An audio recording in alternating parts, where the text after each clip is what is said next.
Assalamu alaikum, bienvenue sur Vérité Din. Après l'attaque surprise qui a été menée contre Israël le 7 octobre 2023, le régime de Netanyahou a décidé de se venger sur la population civile de Gaza en les massacrant et en détruisant tout ce qui est infrastructure appartenant à cette population. Aujourd'hui, le nombre de morts se compte en des dizaines de milliers, parmi lesquels des milliers d'enfants et des personnes très âgées, sans compter les dégâts matériels qui s'évaluent à des centaines de millions de dollars. Cette situation a déclenché la colère dans les quatre coins du monde, où des gens continuent de manifester en signe de soutien à la Palestine, accusant la communauté internationale de ne rien faire pour empêcher Israël de continuer ses crimes contre une population civile et innocente, ainsi que certains pays occidentaux d'être complices d'Israël dans ces crimes. En fait, cette guerre a divisé le monde en deux camps concurrents. Il y a d'une part les États-Unis et leurs satellites qui défendent Israël en considérant que le massacre qu'il est en train de faire à Gaza est une légitime défense. Et d'autre part, il y a des pays qui ont condamné les attaques du Hamas contre les civils en Israël et qui en même temps continuent d'affirmer leur solidarité au peuple palestinien tout en condamnant fermement la vengeance d'Israël sur cette population qui n'a rien à voir avec les actions du Hamas.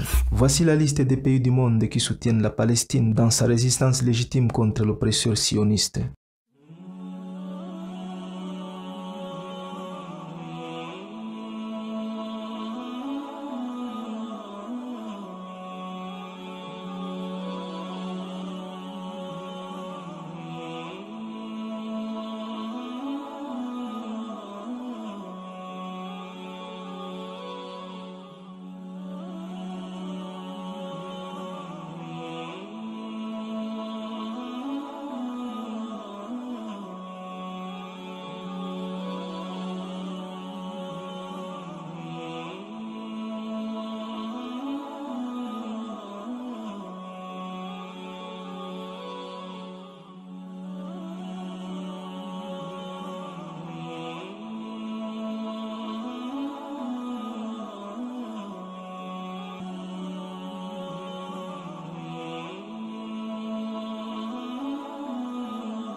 Merci beaucoup pour le temps que tu as consacré sur cette vidéo. Je prie pour que Dieu accorde la paix au peuple palestinien ainsi qu'à tous les peuples qui sont victimes des injustices, quelles qu'elles soient partout sur la planète.